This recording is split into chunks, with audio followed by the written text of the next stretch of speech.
Welcome to Meet Me Halfway for our second episode. I am Jordan Griffitt. He is Austin McNorton, and we're just so happy to be here again. Once again, I mean, we're going to be here forever because obviously our fan base is already humongous enough. So we're going to keep getting in this money. Get the fans what they want. Yeah, get the fans what they want. That's why Fact or Fiction is actually in the show today, due to your mom, actually.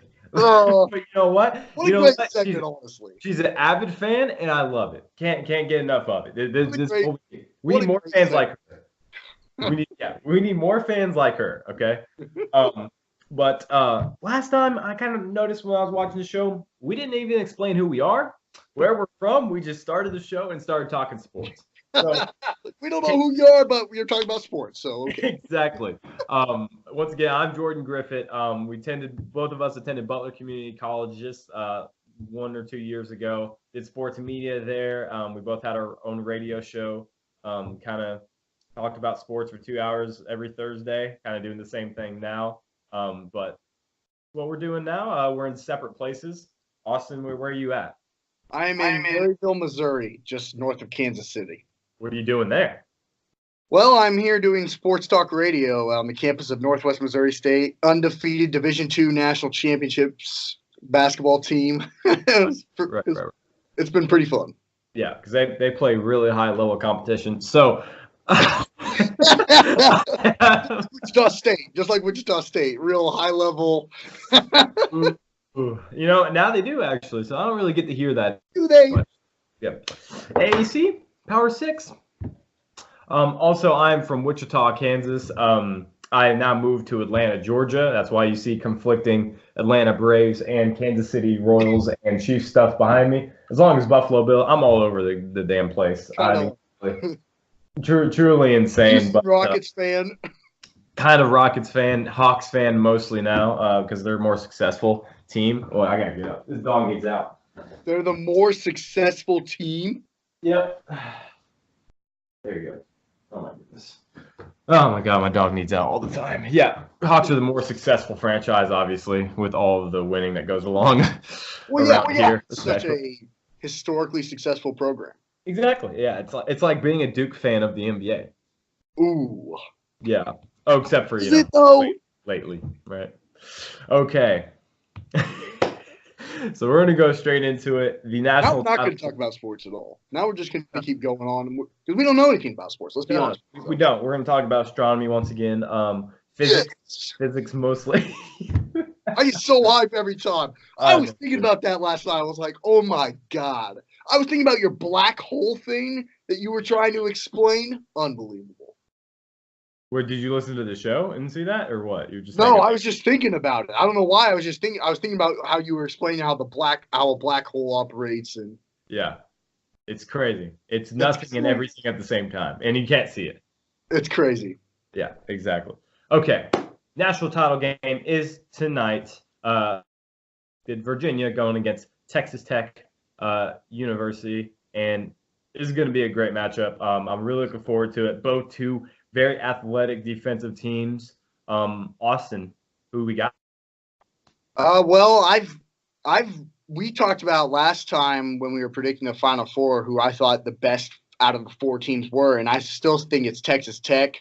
And for a lot of people in this matchup, they're saying, well, I don't think this is going to be a very exciting matchup because it's not going to be an 80-80 game. There's not going to be a lot of high-flying shooting because both these teams are so well coached. They're so fundamentally sound. They're disciplined.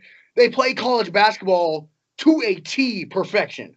Mm-hmm. We're just going to grind it out. You're not going to score on us, and we're going to do just enough to get the win. Virginia plays that way. Texas Tech plays that way.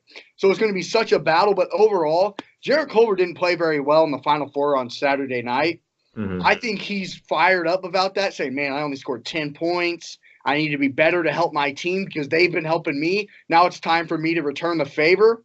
And I think Chris Beard is an absolutely outstanding coach. And I've been watching this team all season long in Texas Tech. And I'm repping my K-State today. And more or less, it's kind of depressing, honestly, because when Kansas State's healthy, we're right at the same level as Texas Tech. Same record. Both won the Big 12 conference.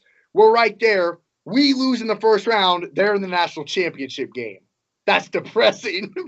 Said, we were literally right there with them all season long, and they're in the national championship game. It sucks. Yeah. Injuries play a huge part of that with Dean being out. Yeah.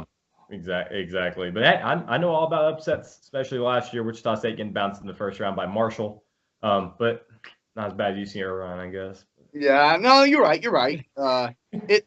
It's just that tonight, it's like if you are and understand the game of basketball, you're not just some average Joe fan who's just watching and saying, oh, I want to see an 80-80 game. If you understand and know the game, this is an incredible matchup. Yeah, both really fundamental teams, both really good at defense, once again, very athletic. So I'm going to ask you a follow-up question. Who is going to be the best player on the floor? Because I think it's Guy from Virginia. He had to absolutely had to hit those clutch free throws in the game. He may not be the best player, but right now he's playing the best basketball. I don't think anyone can really outscore this guy on either side so far. Even Culver. I mean, really, this guy is really, really on fire right now, and he has so much confidence shooting the ball.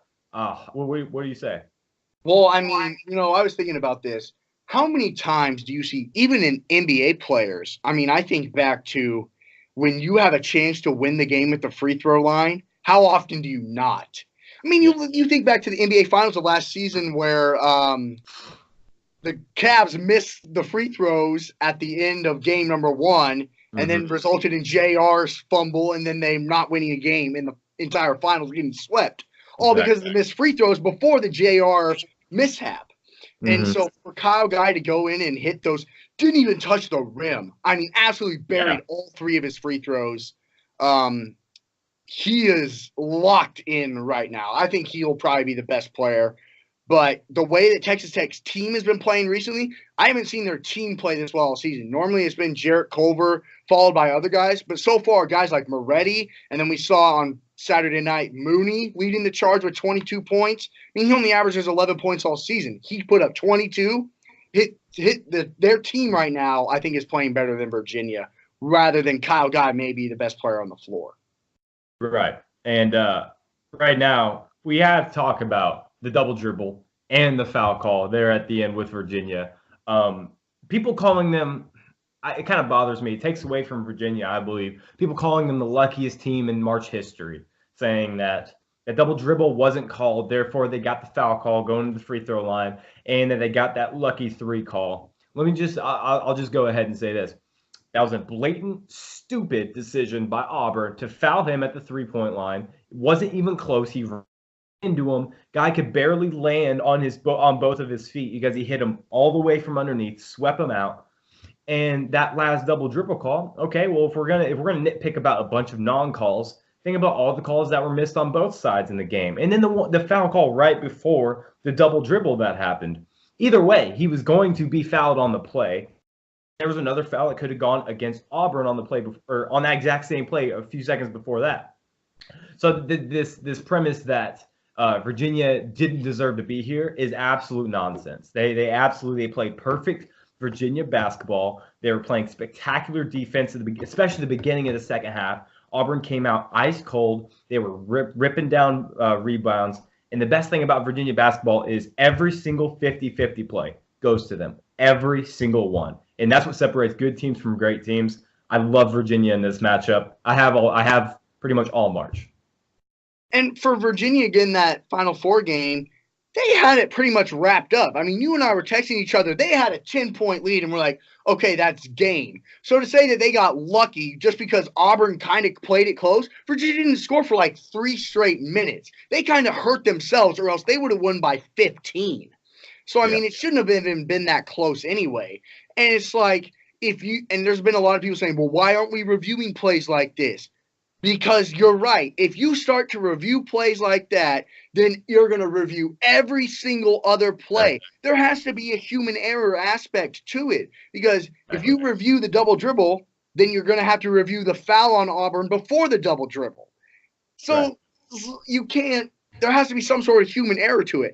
And there's a lot of people who didn't really notice it anyway, because it looked like he honestly kind of just lost it. It didn't look like he dribbled it off his foot until they slowed it down. And then you're like, hold on. He dribbled that off his foot. You didn't really even notice it live unless you are a nerd of the game and you're like, hold on a minute, wait. Like Jay Williams came on First Take this morning and was saying, well, I noticed it immediately. And Max Kellerman was like, well, yeah, you watch basketball for a living. It's like the average Joe fan didn't even really notice it until they showed the instant replay. Yeah. But no one that I've heard is disagreeing with the foul on the three. He undercut him in midair. That's a foul. Exactly. That is a foul. A foul in the first second of the game. It's a foul in the last second of the game. Exactly. That's always my attitude with it. If you're gonna call it at the beginning, I hate people who say, okay, well, you can't call that foul there. You just can't do it. Why? It's a foul. Okay. So you can just go up to somebody as soon as they're about to shoot a game-winning three and shove them, destroy them, and then you're not going to get away with it. No, come on. Yeah. That's unreasonable. But going back to the double dribble, like you were saying, it was obvious, but it wasn't at the exact same time because it happened so quick. Natural. It looked like a natural, lost it, I'm going to go back and dribble. It didn't look like, okay, I took 2.5 awkward steps, traveling violation, double dribble. It looked natural. It didn't raise any eyebrows as soon as it happened. And all of the outrage was post game. Wasn't the people saying, oh, that was a double dribble right now. It wasn't. The crowd didn't make any sort of. No one said it live because no one really even noticed it. No one noticed it at all. And that's not what won them the game. Also, you want to talk about missed free throws? Let's talk about Auburn's missed free throw. Could have tied the game. They missed the last one. I believe it was 62 to 60. Then Kyle Guy goes ahead and hits if you have your free throw, you're going into overtime. Exactly. I don't really like the excuses. So now it feels like Auburn and the Saints fans have a lot in common right now. So. 100% because they want to review all those calls now. Yeah, and it's kind of like you can tie it into baseball also saying, oh, well, we need a robot ump to eliminate bad balls and strikes calls. You can't do that. That's a part of the game of baseball is the human error aspect. Exactly. That's a part of the game. Yeah. I mean, who's going to have fun with robot umpires? It's terrible. I hate that. And like you said, reviewing everything. We're seeing it with the NFL right now with the Saints. Auburn wants to review everything. Now, if it was in baseball, every single stolen base would have to be reviewed. And then you would see, oh, well, this runner was called safe, but he came off the bag for a 150th of a second. Oh, he's out now. Now you don't have any stolen bases. Now you take away the entire running game, base running. And same with a lot of things in baseball that could apply to. But it's ridiculous, the outrage of one non-call in something that didn't even affect the game. That double dribble non-call did not affect the game, not whatsoever. Yeah, and Auburn was trying to foul before he double dribbled. I mean, you can clearly see they're trying to foul as soon as he touches the ball. So I mean, it really wouldn't have even happened if they would have called a foul beforehand. Exactly. It's going to be a good game tonight. I think. I know. Some people might be disappointed because they're going to say, oh, it's a 60-60 game, but I'm not one of those people. These are two very well coached teams that are going to battle it out. God. 1 second. Twice. Who do you think's the better coach right now, Tony Bennett or Chris Beard? Chris Beard is the best coach in basketball. That is not one of the legendary Boeheim, Mike Krzyzewski, those kind of guys. Chris Beard, I mean, he won AP Coach of the Year, has taken this Texas Tech team from being a football program to now a basketball program. And I love what he's doing. Here's another question. Do you think now more of these blue blood programs are going to stop with the one and dones and go towards more of these 3-star guy players who last 4 years, like Devontae Graham immediately comes to mind? Because those are the guys who are getting to championships, like Kyle Guy. Those are the guys rather than Zion. I mean, yeah, it's fun to have Zion and those guys, but ever since like Anthony Davis, they haven't won a championship. Yeah. No, I don't think it's going to happen because you're going to have these college recruits that are looking at these top 100 boards and they're looking at number 1 through basically 50, and they're saying, all 50 of these guys, not all of them, but a good majority of these 50 guys are gone after this 1 year. So you're kind of having to tell them, don't take the best players. And that's just not going to happen. If you're not going to tell Kentucky, okay, don't take the best player in the country. You're telling Duke not to take the best player in the country. Even though it's for a year, you want the best players on the best team I don't think that's ever going to happen. Now, when the rule changes, I think that'll mess everything up when it comes to recruiting. It'll change a whole lot. But right now, Draft age goes to 18. drafting, if it goes to 18 to where they can come straight out of high school or they come to college, they're more inclined to go to college for a longer period of time, maybe even get their degree, stay all four, or stay even just two. I mean, even just two, Zion and RJ Barrett and Cam Reddish for another year. I mean, come on, they're going to get exponentially better. Yeah. That's not something I don't think we're going to see until that rule is changed. That's true. Okay, moving on. The NFL draft. It is here this month, I believe, later. I'm not exactly sure what day. I just know I watched all 3 days. What? Where is it at? It's in Nashville. I tried to actually score tickets to it to go up to Nashville and watch it, but you have to get invited and you have to, like, you put in, like, it's kind of like a raffle pretty much, and you win and you pretty much get to go. But okay. Not this year, apparently. But everyone's talking about the number one pick. It is right now owned by the Arizona Cardinals, and a lot of talk of Kyler Murray going at number one, the Oklahoma quarterback. And I love it. I think Kyler Murray he's one of my favorite. Also, you know this. He is one of my all-time favorite players already. I think this is the most electric player I've ever seen at any position in college. Okay. That includes Johnny Manziel. That includes guys like Reggie Bush. This guy is electric. I love him. He's very small. I understand this. But I do know that he has, when it comes to small quarterbacks and people scouting small quarterbacks, they want to knock things that aren't just because you're a small quarterback. They want to knock things like arm strength and accuracy and movement and footwork. But he checks literally every single box except for height.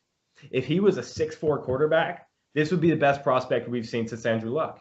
Hands down. No problem about it. I mean, he has literally an MLB arm. Literally an MLB arm. Accuracy, he showcased that all throughout the first year of Oklahoma. He's one of the fastest quarterbacks we'll see in the NFL right away. There's nothing stopping this kid beside the height, and I think he's a surefire. If I had the number one pick, no doubt about it, I'd trade away Rosen for whatever I can get for him. I'm going with Kyler Murray. I really like Kyler Murray as well. I mean, watching him play at Oklahoma, he just has a lot of people's like, oh, he's small and he just kind of runs around. But when he throws it, it's pinpoint accurate. No, yeah, you're right. And it's not like Doug Flutie. He can just put it where he wants it. And the thing that makes it so, I don't know, is that the guy in Nick Bosa is a monster also. That's kind of the thing is like, man, like what do the Cardinals truly need more? Because they kind of already have their quarterback, everyone thought. So, I mean, it's so hard to pass up a guy like this and Nick Bosa, who's just, I mean, a monster. That's what kind of makes it so close. But I think, you know what I think helps Kyler Murray is the success of Patrick Mahomes. I mean, the fact that he's so explosive and can make plays on his own, like Patrick Mahomes can make plays on his own, really helps Kyler Murray. And especially in the fact that, of course, Cliff Kingsbury is the head coach at Arizona. Exactly. So that's a huge benefit for Kyler Murray going number one overall.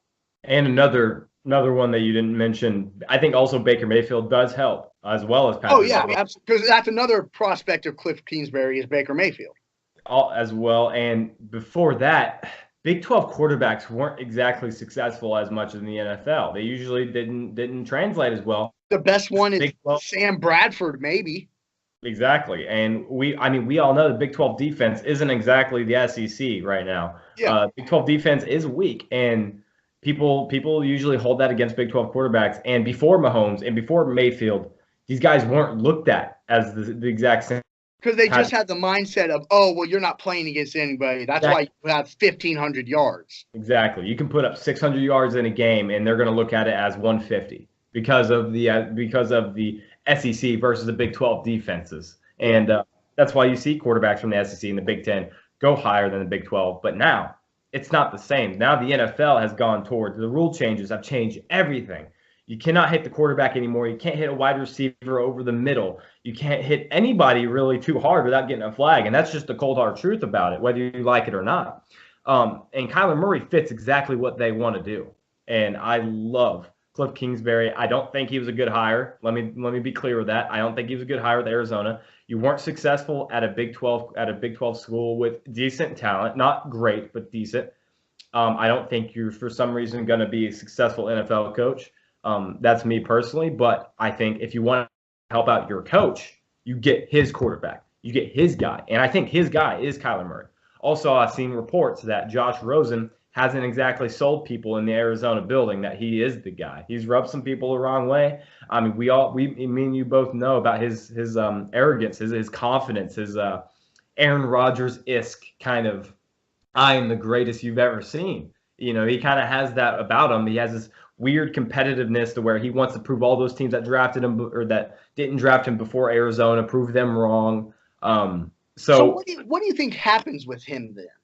They trade him. But who would want him then after everything that he's kind of said? With Josh Rosen, I think you're going to look at a team that has their franchise quarterback right now that's looking to retire here in a little bit. So that's teams like the Chargers, like the Saints, whether Teddy Bridgewater is the guy or not, like the Steelers, Big Ben's getting down there, like the Patriots, to where you can kind of groom him a little bit. He got thrown into like you could have put Aaron Rodgers in last year's Arizona team, and they would have had almost about the same results because he got thrown into the shredder. Injury-plagued offensive line. Larry Fitzgerald was his best receiver. Oh yeah. And I mean, there was no chance for him. David Johnson didn't have a great year, anyways. 1 year. You think that could be the same thing for Kyler Murray though, getting thrown into the fire, and then everyone saying, "Oh, he's a bust. What a dumb move." I don't think that'll happen. One, because bad offensive line can be made up with a mobile quarterback, and it's a new head coach. It's a whole nother offensive scheme. We know that the offense will be better with or without Kyler Murray, with Cliff Kingsbury at the helm. That is a fact. I know for a fact that the offense will be better in some way, but I don't know that Cliff Kingsbury is the guy that's going to bring them to a full team with the defense, with the personnel. But I do think Kyler Murray would fit perfectly. I think Josh Rosen is on his way out. I don't think it's like if it happens all the time in business. You come into a facility and you want the guys that can do the job. You don't want these guys that haven't proven themselves. And I think that's what Cliff Kingsbury is thinking about Josh Rosen. It's going to be interesting. I know there's probably going to be a lot of backlash either way of if he does go number one or doesn't. Right. So. All right, we'll move on to the biggest sleeper and the biggest bust potential in the NFL. We'll both give them to you. Austin, go ahead. All right, so my biggest bust I will start with is quarterback Drew Lock. And I'm in an area where that is a very hot take, as this is a guy who is very well liked in these parts. Mm-hmm. I just don't think he has it. I mean, he's got the arm strength, but he didn't have that bad of a team at Missouri, and he didn't have much success really at all with that team. So I just don't know what it is about him, but I don't think he has it. Let me ask you a question. What is this? I don't get it. What is that celebration that he does? It's terrible. I don't get it. It makes no sense. Come on. I mean, why do you think Tom Herman made fun of him last year in the bowl game? Come on. It's ridiculous. I don't get it. I'm with you, though. I can definitely see it. This quarterback is a perfect Denver. John Elway wants to draft this kid. He is sweating, hoping that this kid falls to him. He is sweating. Big arm, big body, awful accuracy, guy that's not going to put it anywhere where it's going to be there. Paxton Lynch did the same thing. Trevor Siemian wasn't exactly a prospect, so that's not a guy you can really blame him with. But Paxton Lynch they traded up for him, exact reason why Denver loves these kind of quarterbacks. And, John Elway, exact same. Big guy who can launch it down the field. That's what I think Drew Lock is. I don't think he has anything else besides that. Right. I don't think he has the skill set or even the room to grow as some of these other guys that are in the same draft class with him. I remember a story last year of NFL scouts telling Drew Lock, go back to school. I remember this very specifically because he was upset about it. That NFL scouts advised him, said, you go back to school. You're not ready for this. And do I think that 8 months later he's ready for this? No, I don't. Something then. What's one more year at Missouri going to help? Exactly. It's not. I don't think that this is the guy that's ready. I have another quarterback that I think is the same of. But I'm going to go with my bust. I did 2 of them. My number 1 is DK Metcalf. And I hate to say it because I do believe the guy's actually going to be a pretty good receiver, but not ever be a number 1 receiver. He reminds me so much of all of these workout warriors that you see. He does not have fluidity in the hips. His route running isn't great. He runs the perfect go and the perfect slant. But other than that, his route tree is pretty limited. I think A.J. Brown on his own team is actually more versatile, and I think he will be the better wide receiver than DK Metcalf.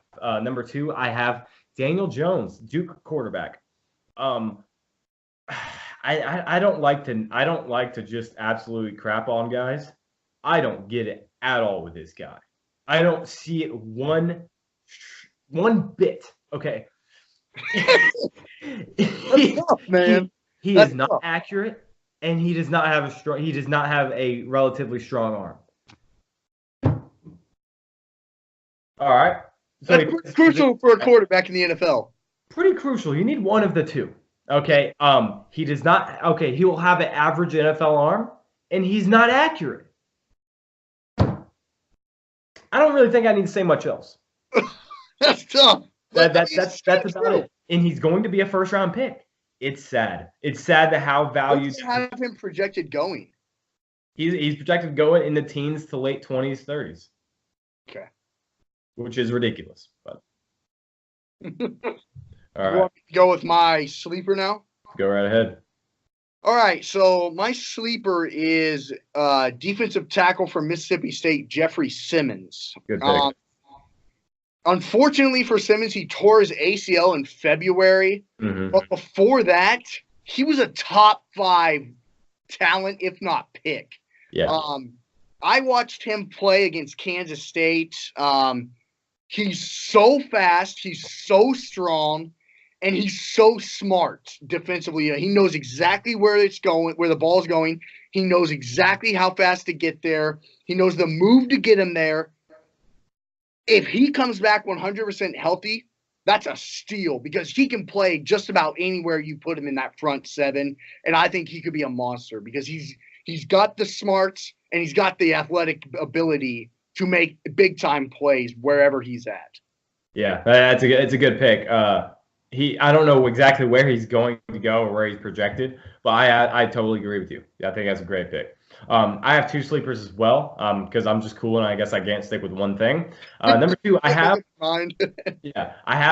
Devin White, and that's kind of a weird one because Devin White is a projected top 10 pick already. But I am a huge believer, and I think that if you're going to start rebuilding a defense, I think the middle linebacker is the quarterback of that defense. If you have a Ray Lewis, a Brian Urlacher, Leighton Vander Esch, if you have a Luke Kuechly, Bobby Wagner, if you have one of those guys and you build out from there, I think that is a very key thing. And I think this guy, Devin White, has the Luke Kuechly ceiling. He's so fast. He can stop the run. His pass coverage is a little spotty. But, I mean, none of these prospects are perfect. But this guy has the ability to do everything that you want from a middle linebacker on the field. So can you imagine if the Chiefs could get a guy like this? They'd win a Super Bowl. If the Chiefs can figure out their linebacking core right now, that's the only problem outside of the corners. It's over. I mean, truly, that is the best team in the NFL. Their linebacking core is among the worst in the NFL. So if they could figure that out, if they get Devin White, trade up for him, it won't happen. But I like the dream. And then the other one I have his name is Rock Ya-Sin, and he is a cornerback from Temple. Very good, fast, physical corner. been hearing that he's been killing his individual workouts with teams. He's starting to fly up the board. I've heard guys like Polite and DeAndre Baker aren't interviewing well. So that's two guys pretty much out of the first round possibly, and Rocky Sin slipping into the first round. I like guys that go to the ball, that are run stoppers. Rocky Sin is that. And I think physical corners are what the NFL has to go to now, because these guys aren't allowed to touch them, and you need somebody that will push the limits a little bit. So I think Rocky Sin's going to be one of those guys. So those are my two sleepers. Okay, we'll go to free agent winners and losers. We had this on the very first imaginary show that recorded, but it didn't at the same time. But free agency NFL is pretty much wrapped up most of the way. We have winners and losers for you. I guess I'll go ahead and start. Winner, I have the Buffalo Bills, and people are going to call me biased because I have a helmet in the background. I don't care. I have them too, so you're okay. They had a great offseason. They didn't really overpay for a whole lot. Mitch Morse was a great signing, one of the best, probably the best center in the NFL when he's healthy. Has a lot of concussion problems, but hopefully that contract can work out. Ty Niche, I believe, or however you say it, he's a swing tackle from the Redskins, has a high ceiling. They got guys like Cole Beasley and John Brown, two very explosive wide receivers in the slot to help out Josh Allen, and he needed some help. They signed about 6 offensive linemen so far, as well as those 2 receivers. Those are the 2 biggest needs, and they filled them. Number 2, I have the Green Bay Packers. They went out and they finally spent some money. Good Lord, have they never done that before. They went out and they got Za'Darius and Preston Smith, and they went out and got one of my favorite signings of the offseason, Adrian Amos from the Chicago Bears. That's like someone ripping them away right from your arms in the division. I love what they did on defense, finally getting Aaron Rodgers a little more help. That defense is going to be very good this year. I will tell you that. Kenny Clark has turned into an emerging star there at the front, defensive tackle, front of the line. I'm really liking what the Packers are putting together. And number 3, I have the Colts, because I think that they did exactly what they were supposed to. I really like the Colts aren't on my list, but I really like the Colts also. And they sat back. They said, we have the most cap room of anyone in the NFL. But I'm going to wait for – they're sitting around and they're looking and they're saying, I'm waiting for value. I'm not going to go and spend any on a superstar. On a superstar when I just went to the playoffs with my first-year quarterback being back from a ton of injuries. He's finally healthy now. I'm confident in our team. I'm going to re-sign my guys, and then I'm going to wait a few weeks. I'm going to sit back, wait, and then I'm going to get a value pick. And they got that with Justin Houston. I love what the Colts did. And then, so I have 2. I have the Bills and the Packers. One, because I love the Adrian Amos pickup. And I think they kind of replaced some guys. Like they replaced Clay Matthews with some guys like you mentioned. And then the Bills, 100% to a T, what you said, they addressed what they needed without spending a crazy amount. Yeah. I mean, that's a 100% win. You got what you wanted without spending all of your money. That's perfect. Yeah. I also like that the Cowboys re-signed DeMarcus Lawrence. They're not on my list, but I just had to point that out. That's great. DeMarcus Lawrence is an absolute monster, like you and I both know. Cool. Let's see. And then finally, I have one of your losers in the Cleveland Browns. As you know, I'm just such a big Odell Beckham Jr. fan. He's just one of my all-time favorites. I absolutely love the fact that he got that one-handed catch against the Cowboys and won the game. Oh, wait, he lost that game. His team was terrible. The Giants are the worst. Anyway, I think this team is like just revamped. I really like Baker. I know you don't as much, but I like the way that Baker plays. But I also think they address some things on defense that a lot of people don't talk about. Sheldon Richardson, Olivier Vernon are great fits for their scheme. And so I think they're just in a good spot. And John Dorsey's making some power moves, picking up guys that the Chiefs are letting go. Which I think you're right. All right, well, I'll go with my losers. Number 1, I have the Washington Redskins. I don't like how they spent their money this offseason. They went out and they got Landon Collins, the highest paid safety in NFL history now. He wasn't even the one or second best safety on the market. You had Tyrann Mathieu, you had Adrian Amos, who I think are both better than Landon Collins now. And I just don't think that you pay that much money for a safety, even though the Chiefs did pay a similar amount for Tyrann Mathieu. I think the scheme is better for Tyrann Mathieu than Landon Collins is with the Redskins. And number two, I have the Cincinnati Bengals. And we talked about this earlier. Zach Taylor, who's actually a former Butler quarterback, is now the head coach there. I don't want to say anything, but I think that's a tough position. I'm not going to say anything bad. I'm not bad mouthing Butler whatsoever. I won't do it. Oh, no. It's a tough position to go from quarterback's coach to head coach. That is a huge jump. I don't think I need to say anything else. They also signed Bobby Hart to a massive contract. He sucks. Bobby Hart is not good. I don't know why they overpaid for him, and now they're looking to maybe get a quarterback in the draft. That would be okay, but I believe that they might take the wrong guy because they're not in really great position to draft one at the moment. They might have to trade up to get a good guy like a Haskins or a Kyler Murray. And then last, I have the Cleveland Browns, and I think it's funny that we look at it two separate ways. You see all the acquisitions they make, and I'm looking at all the acquisitions they make as well. But I'm looking at it for the future implications. People are talking about this team is explosive offensively, 100%. They got Kareem Hunt. They still have Nick Chubb, Baker Mayfield. They got Odell Beckham and Jarvis Landry and David Njoku. Absolutely killer's row there on offense. I'm thinking about what's going to happen in the future. Right now, Odell Beckham, the way it sounds is that he wants Antonio Brown money. He wants to be the highest paid guy in the NFL. You're going to have to pay Jarvis Landry again. David Njoku's rookie deal is going to be up here in a couple of years. Baker Mayfield, you're going to have to pay. Baker Mayfield, yeah. Nick Chubb, you're going to have to pay. Kareem Hunt, you're going to have to pay. Sheldon Richardson just got paid. That's going to end up being in contract. I guarantee you he gets cut here in a few years. Olivier Vernon now is going to get paid. He's going to have to get a new deal, and his best years are already behind him. Julius Peppers is now gone, one of their young safeties. Denzel Ward is a guy that's going to have to get paid here in a few years now. He's a little further on down the road, but he's already had, I think it was 3-4 concussions just last year. He had a ton of injuries. He was one of the best corners in the draft, 100%. I'm looking at this future implications, and you see what the Chiefs had to do this offseason. If you guys pay attention to it, they cut all of their salary. They cut as many players as they could. Dee Ford, Justin Houston, Eric Berry, Steven Nelson, Orlando Scandrick, everyone gone. Mitch Morse, everyone's gone. Because John Dorsey put the Chiefs in this situation, in this cap nightmare. Signed Eric Berry to that deal, Justin Houston to that deal, and left town. Okay, he is the reason with it this offseason. And Brett Veach had to deal with this atrocious contract mess that John Dorsey left us in. He will do the same thing in Cleveland.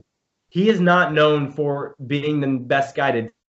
The reason why he's not in Kansas City anymore. They ran him out of town. He did not get along with, is what I'm seeing, is that he did not get along with coaches, Andy Reid specifically, and they ran him out of town. I see the same sort of thing happening with the cap situation in Cleveland. I do not like what the Browns are doing right now. Short sight. If you just want to impress the kids, throw the long ball, Odell Beckham one-handed catch, Jarvis Landry underneath. Perfect. That's fine. Longevity, this team's in trouble. So do you want me to go with my losers now? Go right ahead. I also had the Redskins on there because they lost Preston Smith, they lost Zach Brown, and with the amount of money that they paid for Collins, long term, I don't think they're going to be able to keep Ha Clinton Dix, which is one of their best additions in the offseason. They're not going to be able to keep him because they paid Collins so much. Well, he is a free agent now. Yeah, exactly. And I don't think they're going to be able to keep him because of the fact of how much they signed. I forgot. Clinton Dix actually signed with the Bears. I just checked that. He signed with the Bears a few weeks ago. I remember that. Yep. Oh, okay. Still, I think you said it right in the fact that they paid him too much. They lost guys. And then my next loser I have is actually the Steelers. They lost Antonio Brown, obviously. They lost Le'Veon Bell.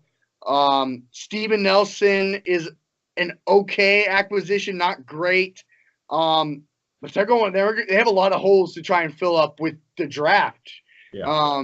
And that's tough to do when you have, oh my gosh, we need this, we need this, we need this.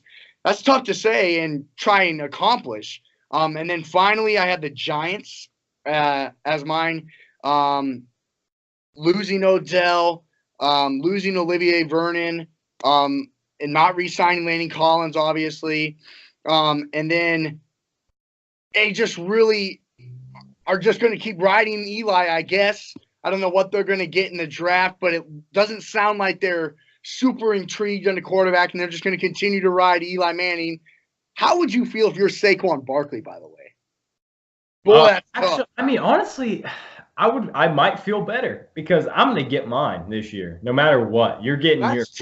He's going to be the guy this year. Now, with the Giants, I'll actually push back on the Steelers and the Giants just a little bit. With the Steelers, I believe that they got rid of surplus. They have Antonio Brown. We also have Juju Smith-Schuster, who could be a number 1 wide receiver. You have Le'Veon Bell. We also have James Conner, who's almost just as good as a running back at the moment. James Conner had a great year outside of the injury. He had a great year last year.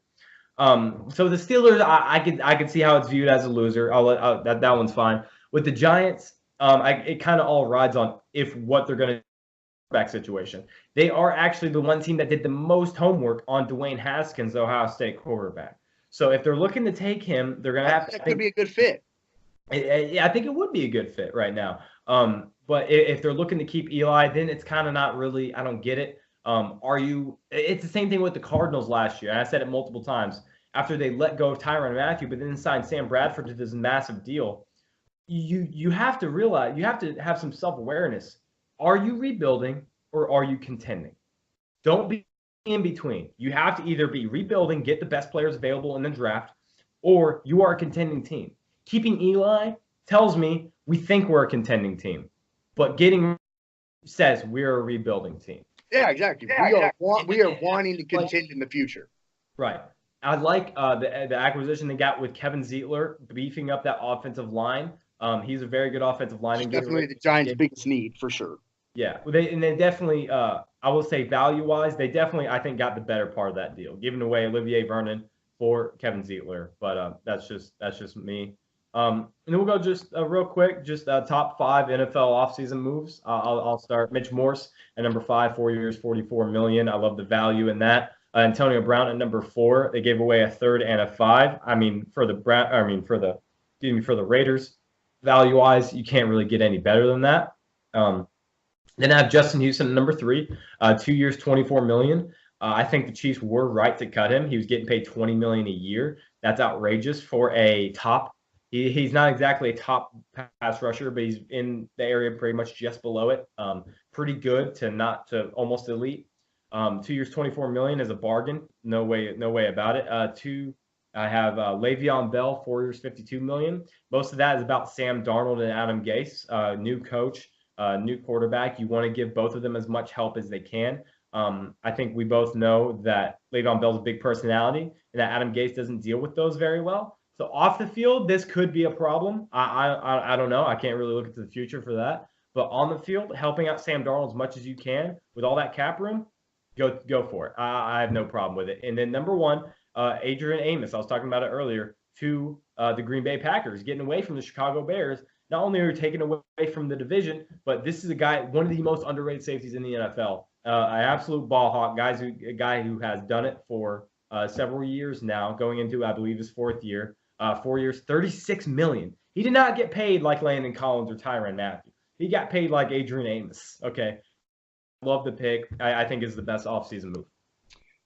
So my 5, and I'll be honest, I don't remember the exact deals amount, but I think they were good pickups. Adrian Amos, interdivision switch, definitely benefits the Packers. You mentioned it, not paying a whole lot of money. Antonio Brown, the Raiders didn't give up as much as I thought they were going to have to pick him up. Tyrann Mathieu for the Chiefs, they're directly addressing what they need.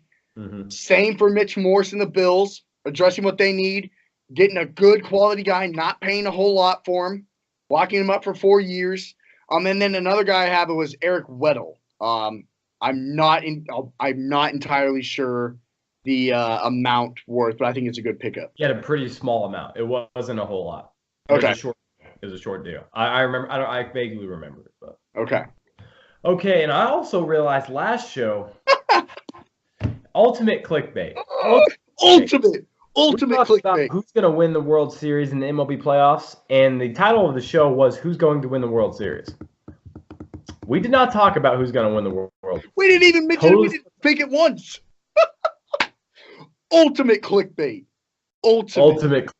Ultimate. So we're going to talk about it here real quick because I feel like we owe it to you guys. We do. We owe it to the people.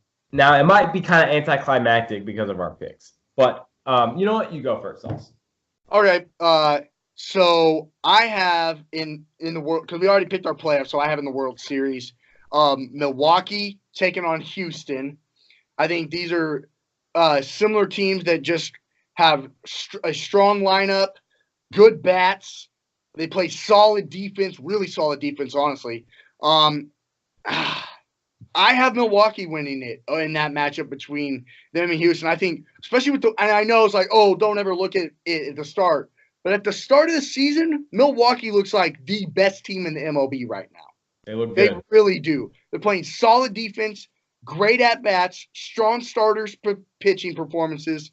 They're looking really good right now. And I think if they're able to continue that, they have great bats. Like Mike Moustakas is batting well. We all know about Christian Yelich. Lorenzo Cain in the outfield is an absolute monster. Yeah.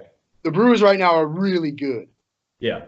And I also am picking the Astros and Milwaukee. And it's weird because we didn't really discuss this, and I just threw my picks out there, and he said, whoa. He said, we have the exact same two teams in there. I have both of them getting both the 1 seeds like last year, except Houston didn't get the 1 seed last year, but Milwaukee did. They were bouncing. I am going with Houston and Milwaukee, and I'm going to go with Houston because I believe that Houston has more guys that can go out there and win you a game. And we were talking about last episode how important that is for me.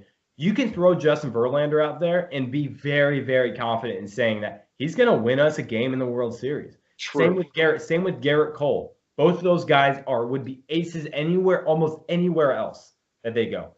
Both those guys would be absolute aces. McCullers does hurt him not being there now. But they got Wade Miley and Who's their third starter? Wade Miley. Okay. Wade Miley is, and he's a decent starter. But their top two are just, I just think in a series they can win you 2 games. They can win you 2 games. I think Milwaukee is the better overall team. I love that. I love their depth. Yasmani Grandal was a great pickup. Josh Hader now being the best closer in baseball right now. He's tearing it up. Can't even be touched right now. He went an entire inning without being touched. Not even kidding. Last night, I think it was last night. I think it was last night too, because I remember them talking about it this morning. Yeah. All around offensively, I like the Brewers more. But in a matchup series, I'm going with Houston in 7 games. And I think that Verlander and Garrett Cole. 7 games, yeah. Yeah, an absolute all-time matchup. I would love to see those 2 teams. And you know what? A lot of people wouldn't because they want the Yankees and the Dodgers like every single year, which is sad. I don't want that. I would love to see the Brewers and Houston matchup. You picked the Yankees and the Dodgers last year. I did. You did. You did. And you got one of them. Yeah. One of them, yeah. Okay, moving on. I picked the Twins, though, so. I picked the Twins and the Cardinals. Neither made the playoffs. Let's move on from that one. Yeah. Move on, yeah. But this year we have pretty much the same. Both of these teams are making the playoffs, so it's a much safer. Yeah. You have to give safer pick. Yeah, you're right. You have to give me credit, though. I don't go with the popular picks. I pick who I truly think can sneak up on people. I don't pick, even if you're completely wrong like last year, but I don't pick Cleveland, Golden State every year like it used to be. Okay, I'm like, let's try and see if this works. It didn't work last year. So moving on to this segment is over, under, or push. I'm going to give Austin a subject. He's going to tell me if he's going to predict more, less, or just about the amount that I'm giving him. Okay. Number 1, the Indianapolis Colts with the AFC Championship game. Over, under, or push? Under. I'm not going to bet against Tom Brady, and the Chiefs are going to get back. They have they're just way too fired up about last season. They're going to get back. I'm going to go with push. I think we're looking at the 2 dominant teams for the next decade with the Colts and the Chiefs. So you are going to bet against Tom Brady? I'm betting against Tom Brady. Yeah, I think Bold, that man. That's bold. you know what? It absolutely is bold. But I think that the Colts will get better this year, and I think a lot of progression. The pickups, Devin Funchess on a 1-year deal, prove it deal, and Justin Houston as well for good value. I think eventually, if it's not this year, it will be relatively soon. They make great moves. Chris Ballard is probably the best GM in football right now. I like what the Colts. I love what the Colts are doing. I think them and the Chiefs will be the juggernauts here for the future. This year, AFC Championship, I'm not as confident as I would be maybe next year or the year after, but I'm going to go with push. I think they can make it there, no problem. Number 2, Zion Williamson will be an all-star within the first 2 years in the NBA. I'll say push. You think so? Okay. I think so. I'll say push. I think he has the athletic skill set to do that, and he can perfect some of his technique, shooting in those first 2 years. Right. I'm gonna go with push as well. I'll actually go with under because I think he will be an all-star his first season. But let me get this across. I don't think it's going to be because of his play.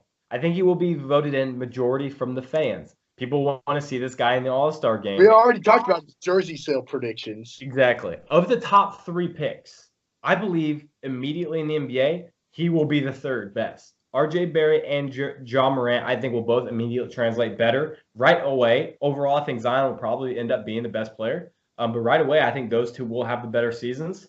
But Zion will be in the All-Star game because we want to see him in the All-Star game. That's a fact. That's just how it works. Okay, That's number a good 3. point. Yeah, number 3. The NL Central is going to get 3 teams in the playoffs this year.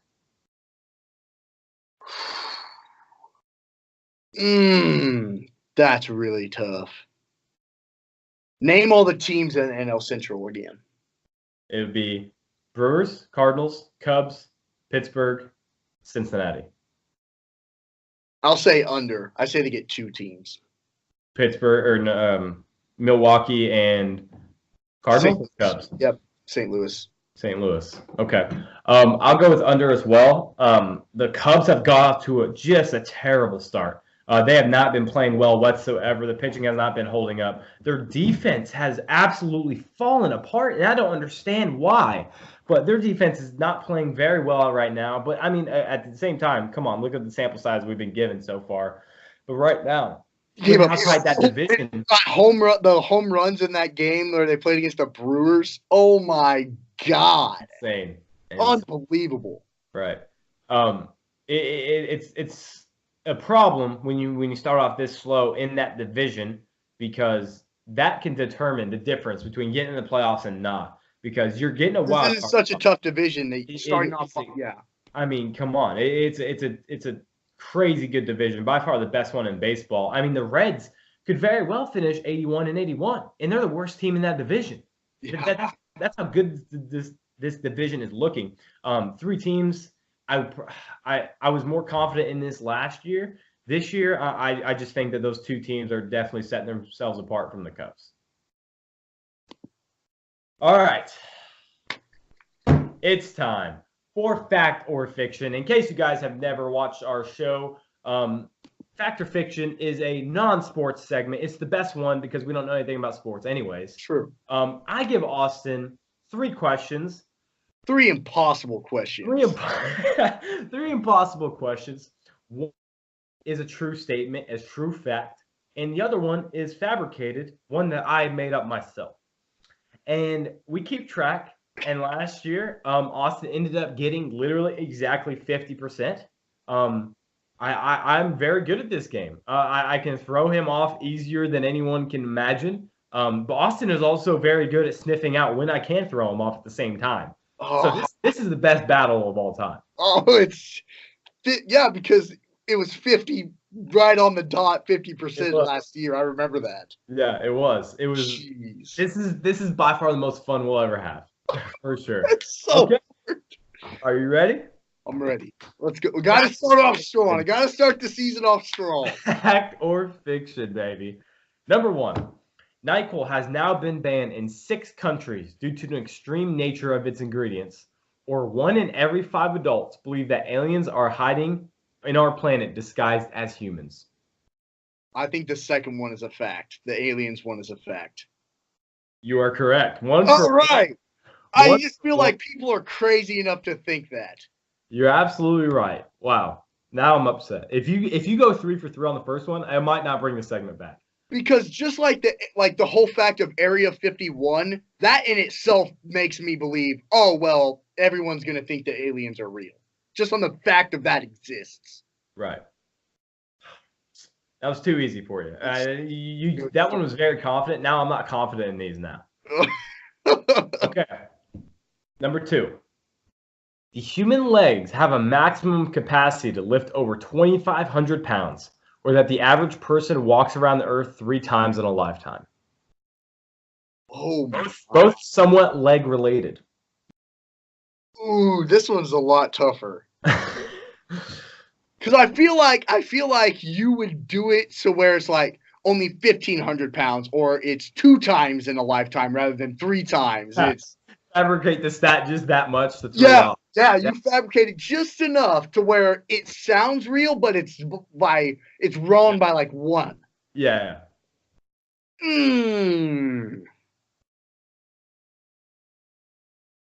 I'm gonna say walking around the earth 3 times. I'm gonna say walking around the earth 3 times is a fact.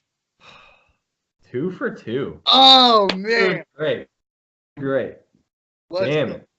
Oh man. 2,500 pounds is a lot of weight. That's a lot of weight. 3 times around the earth is a long time too. So I figured I had to match something crazy with that, with even crazier. So dang. That was a tough one. If you go a flip there, that was a tough one. If you go 3 for 3, we're not bringing this segment back. I can't have you going 100%. Then that did. I'm not gonna be able to sleep tonight. If you go 3 for 3, better. You know, let's just call it what it is. You have improved. It's the school. I'm telling you. All right, number 3. If you started with 1 penny and doubled every day, it would take 27 days for you to become a millionaire. Or that Oprah Winfrey has the most watched television personality of all time, reeling in over 500 billion views.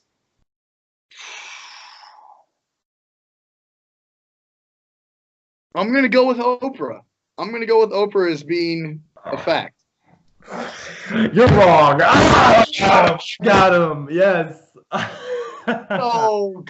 Yes. And I'm still champion. Well done. You got 2 or 3.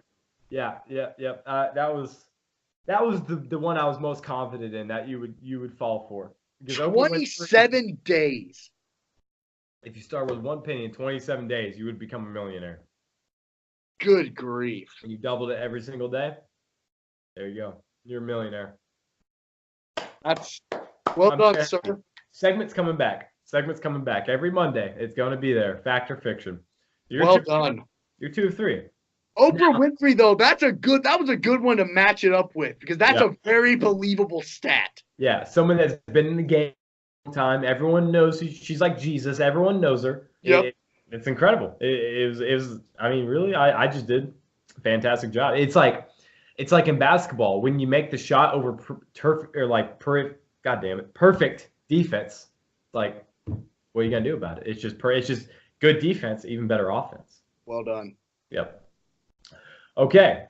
I'm going to give you the games of the day. This is Furious Favors. Austin, you're going to help me pick games of these days with the spread to see which ones we're going to be able to get. Okay. This is the last segment of the day as well. We have to end the show. No one's going to listen to this for 12 hours except for us. So I'm going to have to give you this, and this will have to be it. Number 1 is going to be Virginia versus Texas Tech. Virginia is favored by 1.5. So who are you going to take? I feel like I know this answer. I'm going to pick Texas Tech. And I think it could be 1.5. I think it could be like a 2-point game for Texas Tech. So I'll take it the other way. Texas Tech winning. All right. I certainly am going to take Virginia. I think that they got the hotter shooters right now, and they play, I think, a better brand of defense. The better coach is definitely on the other sideline with Texas Tech. I'm going to go with Virginia, keeping the 1.5 favor. Number 2, we're going to go with baseball tonight. It is the Pirates versus the Cubs. James Centellion going for the Cubs, for the Pirates, and John Lester going for the Cubs. 1.5 favorites are the Cubs. I'm not going to go against John Lester. Even though the Cubs aren't playing very well, John Lester's always been a monster. So I'm going to take them to defeat the Pirates tonight. All right. Well, I'm definitely taking the Pirates if we're taking the spread. So I'm going to take the 1.5, and with the Pirates going with their best pitcher with Talion. And then number 3, lastly, probably going to be the game of the night. We have the Yankees, the Astros. We have Masahiro Tanaka going against the Astros and Justin Verlander. Verlander with the 1.5 favorite for the Astros. Boy, this is a good one. I'm gonna go with the Astros. I'm gonna take Verlander in this one. I'm gonna take the spread. Yeah, I like the Astros. Yep, I'm definitely taking the 1.5, going with Verlander. The Astros are looking just as good as they were last year. The Yankees not doing too bad either. The Red Sox do not look good so far right now. That's off topic a little bit, but I'm taking Verlander. I mean, the guy's 36 years old, still just chugging away. So I'm taking the Astros tonight for sure. All right, and great. Episode 2 is over. We officially have gotten a full pretty much week out of it. Now we're back on Thursday, get back to the drawing board, talk about sports and astronomy, and we'll be back. Every single Monday and Thursday. It's great. All right. Thank you guys for listening. This is Meet Me Halfway. I'm Jordan Griffitt. He is Austin McNorton. Thank you for listening. Tune in Thursday. We'll be right back here.